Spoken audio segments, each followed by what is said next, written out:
तो हिंदी ऑप्शनल में हम लोगों की जो 2 किताबें हैं उसमें से एक जो थी वो कहानियों की थी, तो कहानियाँ हम लोगों ने पूरी कर ली।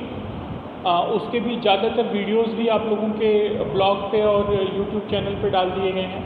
उससे रिलेटेड नोट्स मैं देख रहा हूँ जो मिल रहा है मैंने ब्लॉग पे अपलोड कर दिया है, और जो 1-2 बाकी हैं मैं धीरे धीरे वो भी अपलोड कर दूँगा।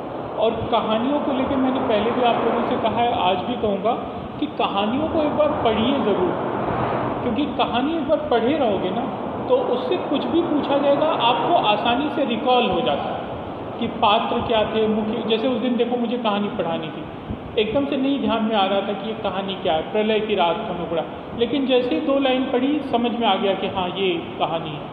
तो कथानक एक बार समझ में आ जाए, उसकी स्टोरी, जैसे तुम लोग 3 घंटे की पिक्चर देखते हो लेकिन कोई पूछता है कि स्टोरी क्या है तो हम लोग 5 मिनट में बता देते हैं।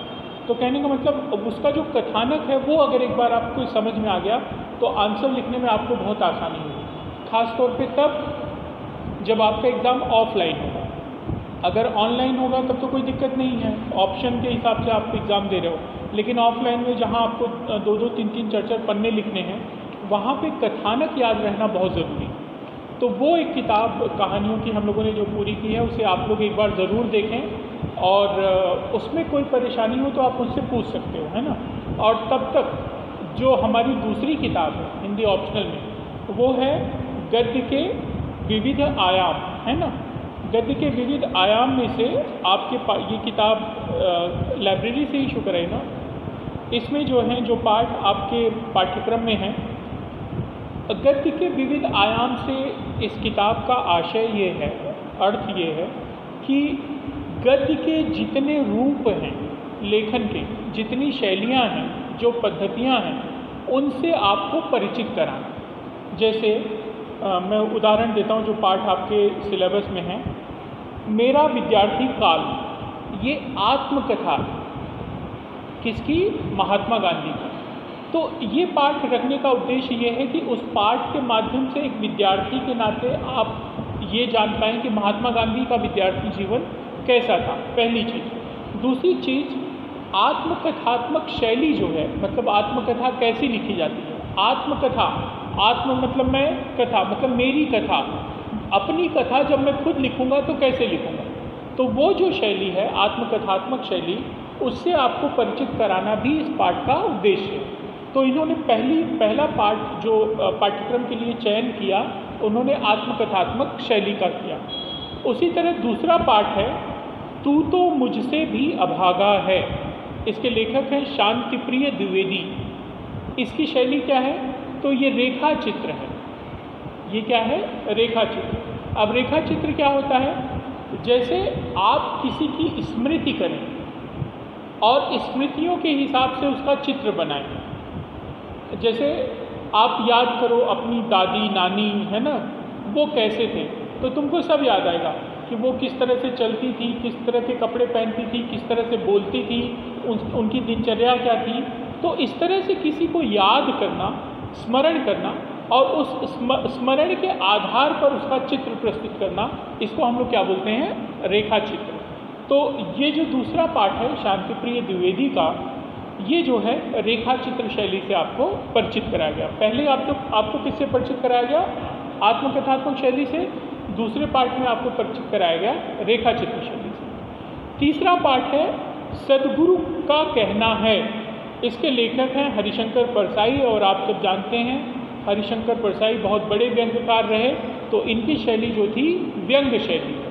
तो ये व्यंग्य से आपको परिचित कराने के लिए ये पाठ लिखा गया है कि व्यंग्य किस तरह से हिंदी साहित्य में लिखा जा रहा है, या व्यंग्य की शैली क्या है। उसी तरह शाहजहां के आंसू अगला पाठ है। इसके लेखक हैं देवेंद्रनाथ शर्मा, और ये कौन सी शैली है? एकांकी। ये एकांकी शैली है देवेंद्रनाथ शर्मा का शाहजहां के आंसू। उसके बाद यशपाल का संस्मरण लिखा है फणीश्वरनाथ रेणु ने, तो संस्मरण शैली से आपको परिचित कराया गया। ठीक उसी तरह मेरी अंडमान यात्रा विजय कुमार संदेश का पाठ है। ये यात्रा वृत्तांत है या यात्रा वृत्त है कि आप कहीं घूम कर आए हैं और उसका जब आप वर्णन करते हैं उस स्थान का, तो उसको हम लोग क्या बोलते हैं, यात्रा वृत्तांत या यात्रा वृत्त। तो उसका उन्होंने वर्णन किया है। ठीक उसी तरह पदुमलाल पुन्नालाल बख्शी का पाठ है समाज सेवा, जो कि एक निबंध शैली है। तो आपको निबंध शैली से यहाँ पे उन्होंने परिचित कराया है कि निबंध कैसे लिखे जाते हैं। इसी तरह अगला पाठ हंसनी की भविष्यवाणी मनमोहन मदारिया का पाठ है, जो कि लोक कथात्मक शैली में है। तो इसका उद्देश्य है कि आपको लोक कथा की शैली से अवगत कराया जाए। तो लोक कथा ये एक है, तो लोक कथाएं किस तरह से होती हैं उसका परिचय आपको इस पाठ के माध्यम से दिया गया। उसके बाद रामधारी सिंह दिनकर का एक निबंध है, नेता नहीं नागरिक चाहिए। तो ये एक निबंध शैली है जो कि आपके पाठ्यक्रम में दिया गया है रामधारी सिंह दिनकर का। तो मुझे लगता है पहले सेमेस्टर में यही पाठ हैं। आगे चलकर कंप्यूटर नई क्रांति की दस्तक वैज्ञानिक लेखक गुणाकर मूले ये भी पाठ्यक्रम में है। सौंदर्य की नदी नर्मदा यात्रा वृत्तांत है, ये भी आपके पाठ्यक्रम में है।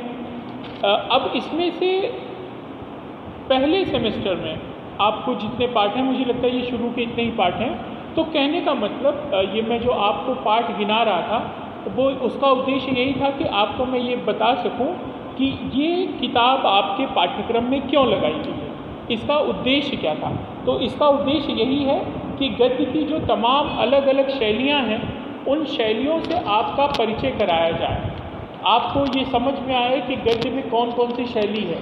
भाई निबंध शैली है, आत्मकथात्मक शैली है ना, लोक कथा है, रेखा चित्र है, संस्मरण है, व्यंग है। ये सारी की सारी शैलियाँ गद्य की शैली है जिससे आपको परिचित होना चाहिए। यही आपका पाठ्यक्रम है हिंदी ऑप्शनल का सेमेस्टर 1 का आपका जो है पाठ्यक्रम। दूसरी किताब कहानियों के बाद हिंदी गद्य क्या है, गद्य के विविध आयाम। अब आ जाते हैं हम लोग आपके पहले पाठ। आपका जो पहला पाठ है वो हिस्सा है महात्मा गांधी की आत्मकथा का, है ना। उसमें लिखा है ना आत्मकथा महात्मा गांधी, और उसमें से मेरा विद्यार्थी काल मतलब महात्मा गांधी का विद्यार्थी जीवन कैसा रहा उसकी चर्चा उन्होंने इस अंश में किया है। तो यहाँ पे हमें आपको ये पढ़ना है कि महात्मा गांधी जब विद्यार्थी थे तो ऐसी कौन सी चीज़ें थी उनके विद्यार्थी जीवन की जिसकी चर्चा करना उन्होंने पसंद किया, या जो चीज़ें यहाँ पे रखी गई हैं ये सोच के कि एक विद्यार्थी होने के नाते आपको उनकी जानकारी होनी चाहिए। तो महात्मा गांधी आप सभी जानते हैं राष्ट्रपिता हैं, देश की आज़ादी के लिए उन्होंने बहुत बड़ा योगदान दिया है। आपका जन्म 2 अक्टूबर 1869 में पोरबंदर काठियावाड़ गुजरात में हुआ। गांधी जी का पूरा नाम क्या था? ये एमसीक्यू का क्वेश्चन हो सकता है। गांधी जी का पूरा नाम मोहनदास करमचंद गांधी, और शिक्षा यूनिवर्सिटी कॉलेज लंदन तक उन्होंने पढ़ा है। तो ये महात्मा गांधी का इन्होंने परिचय दिया है कि मोहनदास करमचंद गांधी भारत एवं भारतीय स्वतंत्रता आंदोलन के एक प्रमुख राजनीतिक एवं आध्यात्मिक नेता थे। विश्व भर में लोग उन्हें महात्मा गांधी के नाम से जानते हैं। गांधी जी ने अहिंसक सविनय अवज्ञा का अपना राजनीतिक औजार प्रवासी वकील के रूप में दक्षिण अफ्रीका में भारतीय समुदाय के लोगों के नागरिक अधिकारों के लिए संघर्ष हेतु प्रयुक्त किया। 1915 में भारत वापसी के बाद उन्होंने यहाँ के किसानों, कृषि मजदूरों और शहरी श्रमिकों को अत्यधिक भूमिकर और भेदभाव के विरुद्ध आवाज़ उठाने के लिए एकजुट किया, और 1921 में भारतीय राष्ट्रीय कांग्रेस की बागडोर संभालने के बाद उन्होंने देश भर में गरीबी से राहत दिलाने, महिलाओं के अधिकारों का विस्तार, धार्मिक एवं जातीय एकता का निर्माण, आत्मनिर्भरता हेतु अस्पृश्यता का अंत जैसे महत्वपूर्ण कार्य किए। और इन आंदोलनों में महात्मा गांधी की सक्रिय भूमिका रही, चाहे वो महिलाओं को अधिकार देने वाली बात हो, चाहे अस्पृश्यता दूर करने वाली बात हो। इन तमाम चीज़ों को लेके महात्मा गांधी लगातार संघर्ष करते रहे, और ये उनके संघर्ष का ही परिणाम था कि हम लोग आज एक आज़ाद देश के नागरिक के रूप में रह रहे हैं, एक आज़ाद देश के नागरिक के रूप में हम लोग सांस ले रहे हैं। तो इतने महान व्यक्ति महात्मा गांधी का विद्यार्थी जीवन कैसा था, ये जानने की उत्सुकता सभी के मन में होनी चाहिए, खास तौर पे विद्यार्थियों की। तो उनकी जो आत्मकथा है उसी में से कुछ अंश मेरा विद्यार्थी काल, ये जो पाठ है आपका 2-3 पन्नों का है, उसी में से कुछ अंश जो है उन्होंने लिया, जिसमें वो अलग अलग घटनाओं का क्या कर रहे हैं, वर्णन कर रहे हैं। जैसे पाठ देखिए, अब देखो चूंकि ये आत्मकथात्मक है तो इसकी शैली क्या होगी, मैं शैली होगी। मैं शैली मतलब जैसे मैं कह रहा हूँ, अपने बारे में कह रहा हूँ। तो जैसे पहला ही वाक्य देखो, हाई स्कूल में मैं मूर्ख नहीं माना जाता था। ये कौन कह रहा है, महात्मा गांधी कह रहे हैं, क्योंकि उनकी आत्मकथा है तो इसकी शैली मैं शैली है ना, ये ध्यान रखना। तो वो कह रहे हैं कि हाई स्कूल में मैं मूर्ख नहीं माना जाता था, शिक्षकों का प्रेम संपादन हमेशा करता रहता। हर साल माँ बाप को विद्यार्थी की पढ़ाई तथा चाल चलन के संबंध में प्रमाण पत्र भेजे जाते, उनमें किसी दिन मेरी पढ़ाई या चाल चलन की शिकायत नहीं गई। मतलब हाई स्कूल तक गांधी जी कहते हैं कि कभी मेरी कोई शिकायत मेरे स्कूल की तरफ से मेरे माँ बाप को नहीं गई। दूसरे दर्जे के बाद तो इनाम भी पाए और 5वें तथा 6ठे दर्जे में तो क्रमशः 4 रुपये और 10 रुपये मासिक की छात्रवृत्तियाँ भी मिली। छात्रवृत्तियाँ मतलब स्कॉलरशिप, और 4 और 5 10 रुपये उस जमाने में बड़ी रकम थी। छात्रवृत्ति मिलने में मेरी योग्यता की अपेक्षा तकदीर ने मेरा ज़्यादा साथ दिया। मतलब वो ये नहीं कह रहे हैं कि मैं बहुत योग्य था, बल्कि वो ये कह रहे हैं कि ये जो छात्रवृत्ति मिली मुझे, जो स्कॉलरशिप मिली, उसमें मेरे गुणों से ज़्यादा मेरी तकदीर का कमाल था। तो कहने का मतलब जब आदमी आत्मकथा लिखता है तो उसके अंदर कितनी ईमानदारी है, मतलब बड़बोलापन नहीं है। वो ऐसा भी लिख सकते थे कि मैं बहुत कुशाग्र बुद्धि का था, बहुत अच्छे से पढ़ाई करता था, इसलिए मुझे स्कॉलरशिप। ऐसा वो नहीं लिख रहे हैं। वो क्या लिख रहे हैं कि मुझे जो स्कॉलरशिप मिली उसमें मेरी बुद्धि से ज़्यादा मेरी तकदीर का हाथ था, जिससे पता चलता है कि उनके अंदर लेखन की और विचारों की कितनी ईमानदारी है। ये छात्रवृत्तियाँ सब लड़कों के लिए नहीं थी और उस समय 40-50 विद्यार्थियों की कक्षा में सोरठा प्रांत के विद्यार्थी बहुत नहीं हो सकते थे। मतलब सोरठा प्रांत से ही आते थे, प्रांतों के हिसाब से स्कॉलरशिप थी, तो वहाँ से बच्चे कम थे और उन कम बच्चों में भी जो बेहतर होता था उसको स्कॉलरशिप मिलती थी। इसलिए वो कह रहे हैं कि ये तकदीर का मामला ज़्यादा था, मेरी कुशाग्रता का कम।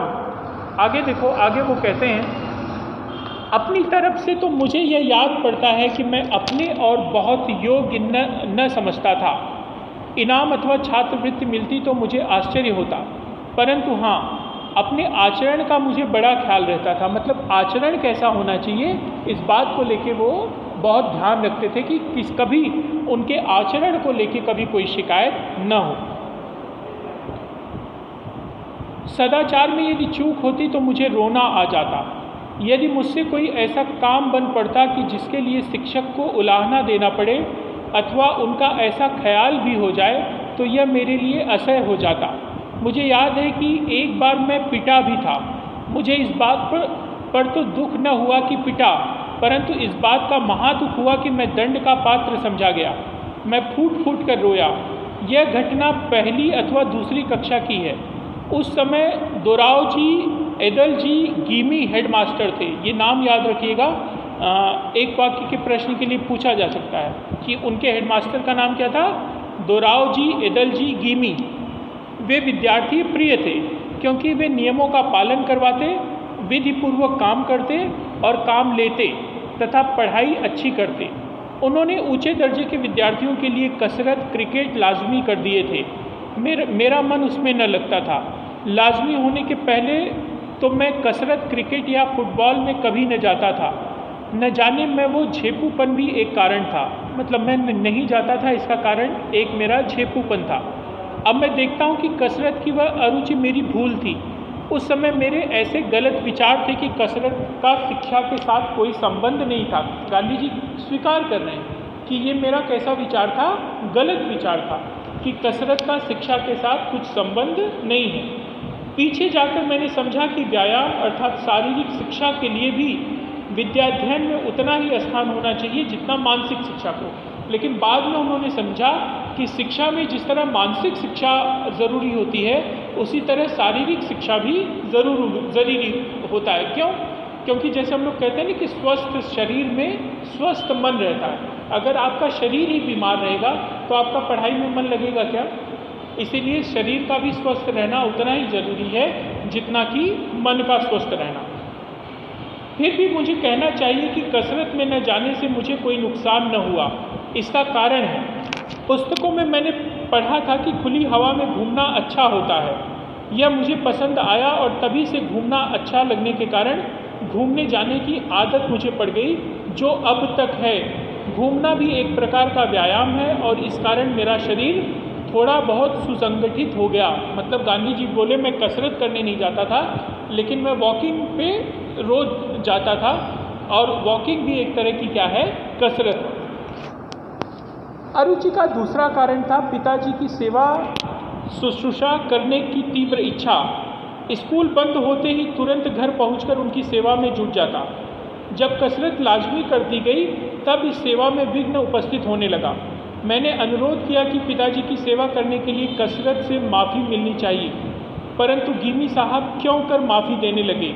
एक शनिवार को सुबह का स्कूल था, शाम को 4 बजे कसरत में जाना था। मेरे पास घड़ी न थी, आकाश में बादल छा रहे थे, इस कारण समय का पता न रहा। बादलों से मुझे धोखा हुआ। जब तक कसरत के लिए पहुंचता हूं तब तक तो सब लोग चले गए थे। दूसरे दिन गिमी साहब ने हाजिरी देखी तो मुझे गैर हाजिर पाया। मुझसे कारण पूछा।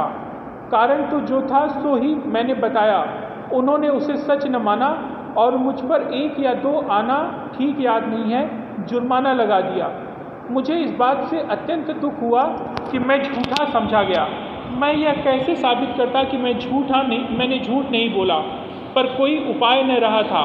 मन मसोस कर रह जाना पड़ा। मैं रोया और समझा कि सच बोलने वाले को गाफिल भी रहना चाहिए। इतनी पढ़ाई के दिनों में मुझसे ऐसी भूल पहली और आखिरी भूल थी। मुझे कुछ स्मरण है कि अंत में मैं वह जुर्माना माफ़ करा पाया था। कुछ दिन बाद कसरत से छुट्टी मिल गई। पिताजी की चिट्ठी जब हेडमास्टर साहब को मिली कि मैं अपनी सेवा शुश्रूषा के लिए स्कूल के बाद इसे अपने पास चाहता हूँ, तब जाकर मुझे कसरत से छुट्टी मिली। व्यायाम की जगह मैंने घूमना जारी रखा। इस कारण शरीर से मेहनत न लेने की भूल के लिए शायद सज़ा न भोगनी पड़ी हो, परंतु एक दूसरी भूल की सज़ा मैं आज तक पा रहा हूँ। ये लेक्चर कितने बजे तक?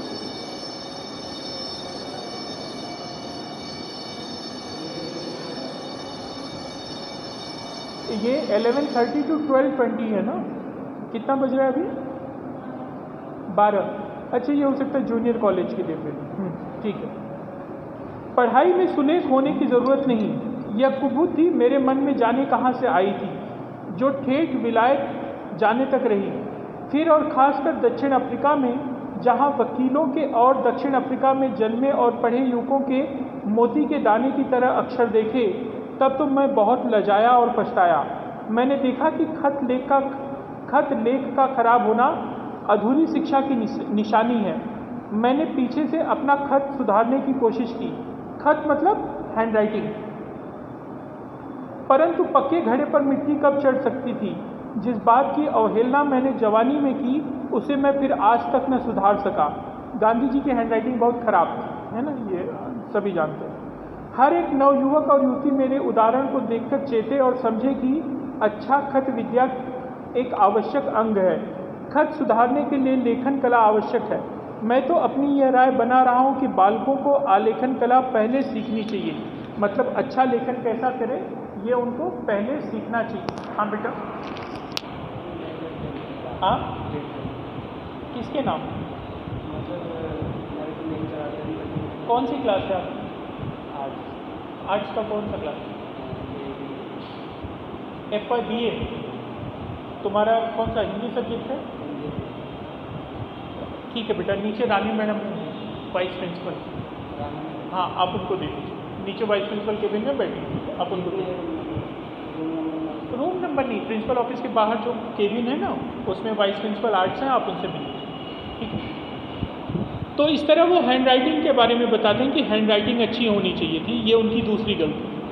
उसके बाद वो कहते हैं संस्कृत मुझे रेखा गणित से भी अधिक मुश्किल मालूम पड़ती थी, कि संस्कृत भाषा उन्हें बहुत मुश्किल लगती थी। रेखा गणित में मैं तो रटने की कोई बात न थी, परंतु संस्कृत मेरी दृष्टि से सब रटना था।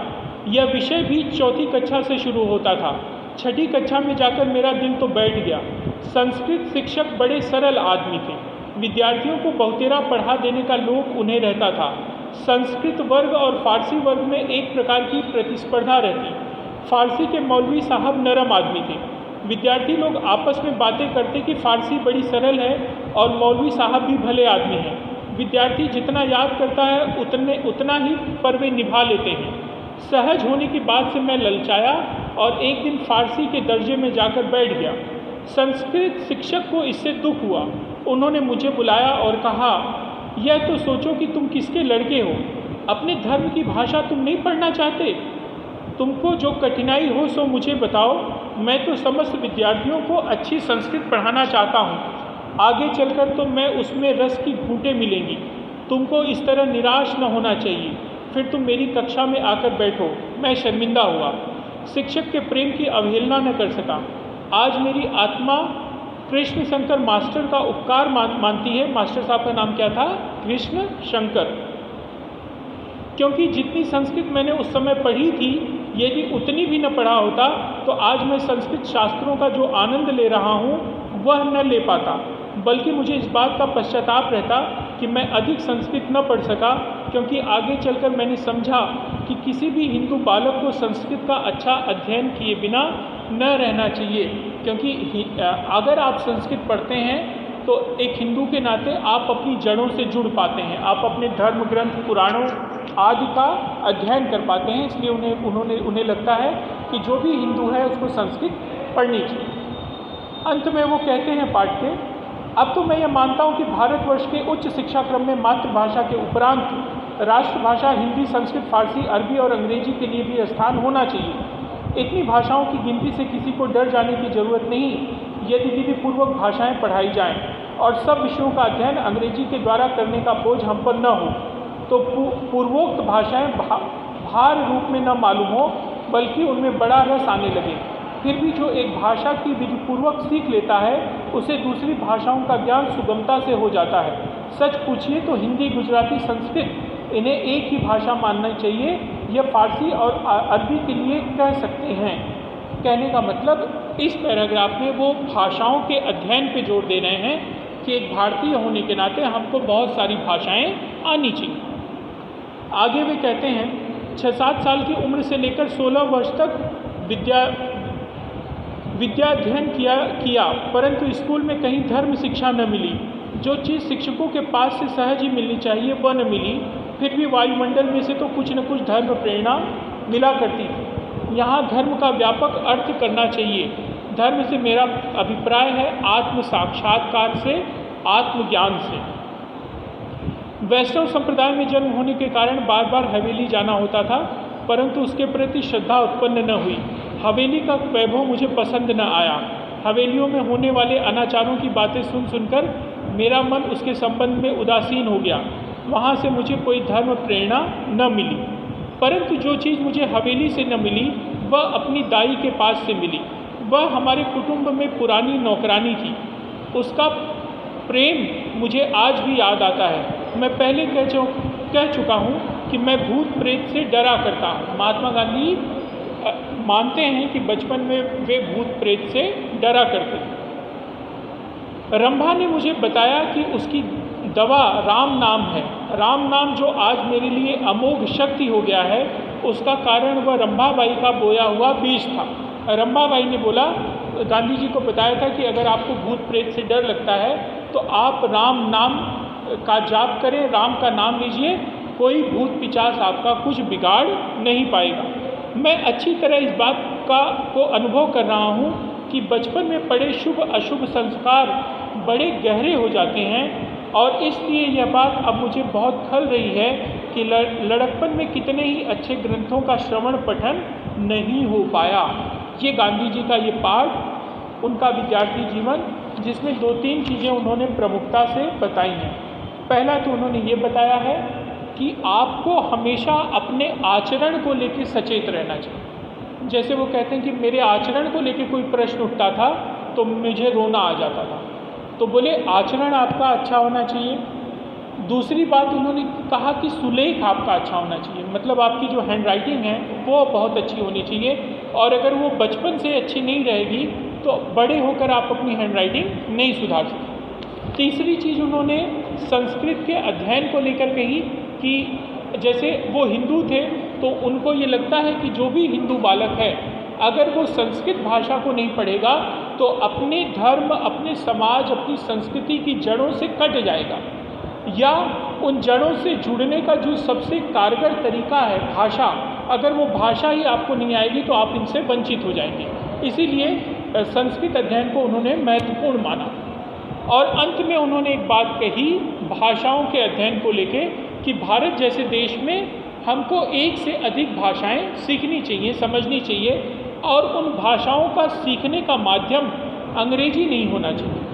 उन भाषाओं को सीखने, अगर हम अपनी मातृभाषा के माध्यम से दूसरी भाषा सीखते हैं तो वो सीखना अपेक्षाकृत ज़्यादा आसान हो जाता है। और अंत में उन्होंने अपने कुटुंब की नौकरानी रंभाबाई का उदाहरण दिया, जिन्होंने उनके मन से भूत प्रेत का भय निपटाया, और भूत प्रेत के भय को भगाने के लिए उन्होंने जो उपाय सुझाया था वो क्या था, राम नाम।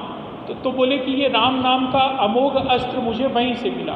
तो इससे उनको ये महसूस हुआ कि बचपन में जाने अनजाने सही गलत जो संस्कार के बीज आपके अंदर डाल दिए जाते हैं वो जीवन पर्यंत वही आपकी पर्सनालिटी का एक हिस्सा बन जाते हैं। तो बोले कि मुझे आज भी इस बात की से दुखी हूँ कि बचपन में बहुत सारे अमूल्य ग्रंथ मैं पढ़ने से वंचित रहा, अगर मैंने उनको पढ़ा होता तो शायद आज मैं और बेहतर इंसान होता।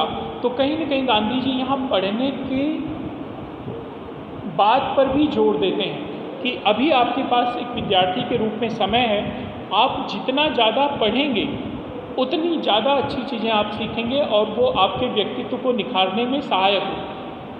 तो ये 3-4 प्रमुख बातें थी जो इस पाठ के माध्यम से मेरा विद्यार्थी जीवन जो आत्मकथा है महात्मा गांधी की, उसी का एक अंश है। हम लोगों ने इसे पढ़ा, तो आप लोग भी इसे पढ़ लीजिएगा।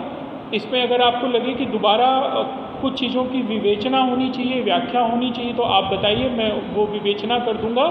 नहीं तो अगले लेक्चर में आपका जो दूसरा पाठ है रेखाचित्र, शांतिप्रिय द्विवेदी का, जिसका शीर्षक है रेखाचित्र का तू तो मुझसे भी अभागा है ना, हम लोग इस पार्ट पे आ जाएंगे और उसको शुरू करेंगे। तो आप लोग मेरा विद्यार्थी काल महात्मा गांधी का एक बार खुद से पढ़ लीजिएगा। और इसकी जो किताब है, ये किताब इन्होंने लाइब्रेरी से लाई है, ये आपकी किताब है गद्य के विविध आयाम, ये लाइब्रेरी में अवेलेबल है।